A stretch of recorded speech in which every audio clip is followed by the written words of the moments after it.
Good morning. स्वागत है आप सबों को महात्मा गांधी शिक्षण संस्थान के यूट्यूब चैनल पर। आज हम वर्ग 7 के लिए व्याकरण से लिंग को पढ़ाने जा रहे हैं। ध्यान देंगे आप लोग, लिंग किसे कहते हैं। तो लिंग जिस शब्द से हमें स्त्री या पुरुष जाति का बोध होता है उसे हम लिंग कहते हैं। यह जो वर्गीकरण है मानव में स्त्रीलिंग और पुल्लिंग में, ये बताता है हमें कि यह स्त्री है या पुरुष है। तो ऐसे में हम इसे वर्गीकरण, मानव के वर्गीकरण का जो लिंग के आधार पर भेद किया गया है वह दो है, स्त्रीलिंग और पुल्लिंग। स्त्री जाति का बोध कराने वाले शब्द को स्त्रीलिंग और पुरुष जाति का बोध कराने वाले शब्द को पुल्लिंग कहते हैं। संस्कृत और अंग्रेजी के व्याकरण में इसके 4 भेद दिए हुए हैं, प्राणीवाचक और प्राणीवाचक। प्राणीवाचक में स्त्रीलिंग पुल्लिंग और अप्राणीवाचक में नपुंसक लिंग, और बहुत से ऐसे शब्द जो दोनों लिंग के लिए प्रयोग होता है, जिसे अंग्रेजी कॉमन जेंडर और संस्कृत उभय लिंग के नाम से जानते हैं। लेकिन हिंदी में प्राणी और अप्राणी दोनों में एक ही तरह से या तो वह पुल्लिंग होगा या स्त्रीलिंग होगा। तो अप्राणीवाचक शब्दों का लिंग निर्धारण के वक्त थोड़ी सी परेशानी आती है। उसमें हम क्रिया के आधार पर, विशेषण के आधार पर इस तरह के बातों को पकड़ पाते हैं, अथवा प्रत्यय के आधार पर उस शब्द का किस प्रत्यय से अंत हुआ है, वैसे उस आधार पर हम यह जान पाते हैं कि यह कौन से लिंग के अंतर्गत आएगा। तो पुल्लिंग के पहचान के लिए आ, आब, पन, पा और न ये प्रत्यय जब इस प्रत्यय से जब शब्द का अंत हो तो हम समझेंगे कि यह पुल्लिंग है। जब शब्द के अंत में आ आता है, लड़का, लड़का के अंत में लड़का आ प्रत्यय से अंत है, तो हम उसे पुल्लिंग मान लेंगे। चढ़ाओ, बहाओ, आव प्रत्यय आव से जो अंत होगा उसे पुल्लिंग मान लेंगे। पन से जो अंत होगा उसे पुल्लिंग मान लेंगे। पा से जो अंत होगा उसे पुल्लिंग मान लेंगे, और न से जो अंत होगा उसे पुल्लिंग मान लेंगे। ऐसे प्रत्यांत शब्दों को हम पुल्लिंग समझेंगे।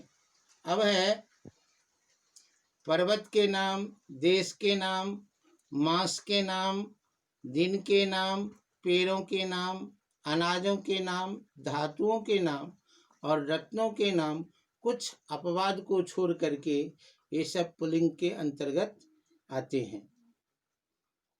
उसके बाद बहुत सारे ऐसे पुल्लिंग शब्द हैं जिनमें और विभिन्न प्रकार के प्रत्ययों के अंत होने पर उसे हम पुल्लिंग के रूप में पहचान करते हैं। तो हम इसको आगे अगले क्लास में पढ़ेंगे कि किन किन और प्रत्यय के लगने से कैसे पुल्लिंग की पहचान होती है। लेकिन लिंग के पहचान में सबसे ज़्यादा हमारी अध्ययन क्षमता जो है वह हमें बताता है, जब हम किताब पढ़ते हैं तो क्रिया उसका जिस रूप में रहता है, जैसे लड़की जा रही है और लड़का जा रहा है, तो ऐसे में हमें यह बात का एहसास होता है कि यह लिंग में कौन सा लिंग है। जा रहा है तो पुल्लिंग है और जा रही है तो स्त्रीलिंग है। अब हम स्त्रीलिंग में स्त्री जाति के बोध कराने वाले शब्द को स्त्रीलिंग कहेंगे। तो स्त्रीलिंग में जिन शब्दों के अंत में आई, बट, हट प्रत्यय लगे हो वह प्रायः स्त्रीलिंग होता है। आकारांत तत्सम शब्द स्त्रीलिंग होते हैं और आकारांत तत्सम शब्द स्त्रीलिंग होते हैं। नक्षत्रों के नाम स्त्रीलिंग होते हैं, तिथियों के नाम स्त्रीलिंग होते हैं, नदियों के नाम स्त्रीलिंग होते हैं, बोली अथवा लिपि के नाम स्त्रीलिंग होते हैं। स्त्रियों के नाम तो सहज रूप से हमें ज्ञात हो जाता है कि स्त्रीलिंग कैटेगरी की है तो स्त्रीलिंग होगा। संस्कृत में नानी से अंत होने वाले संज्ञा जो है वह स्त्रीलिंग होता है। किराने के सामान स्त्रीलिंग होते हैं, कुछ आहारों के नाम स्त्रीलिंग होते हैं। जिस शब्दों के अंत में ख वर्ण आता है वो प्रायः स्त्रीलिंग होते हैं। कुछ ईकारांत उकारांत संज्ञाएं स्त्रीलिंग होते हैं, जैसे अग्नि, छवि, शशि, विधि। कुछ समासिक शब्द स्त्रीलिंग होते हैं, धर्मशाला, पाठशाला।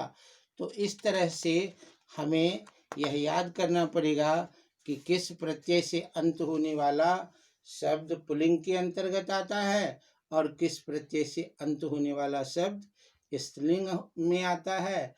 कौन से धातु, कौन से दिन, कौन सी तिथि, कौन सा महीना, ये सब किस कैटेगरी में आता है, इसे हम याद करके समझते हैं और पढ़ करके जितना पढ़ेंगे उससे हमें यह ज्ञात होता है क्रिया और विशेषण के आधार पर कि लिंग का वर्गीकरण कैसे कैसे किया जाता है। तो हम स्त्रीलिंग पुल्लिंग को हिंदी में विभेद करने के लिए इन प्रत्ययों को याद करेंगे कि कौन कौन से प्रत्यय से अंत होने वाले शब्द स्त्रीलिंग होते हैं और कौन प्रत्यय से अंत होने वाले शब्द पुल्लिंग होते हैं। तो आज का वीडियो में यह आपका गृह कार्य हो गया कि हम प्रत्यय को याद कर लेंगे कि किन किन प्रत्ययों से अंत होने वाले शब्द किस लिंग के अंतर्गत आता है। धन्यवाद।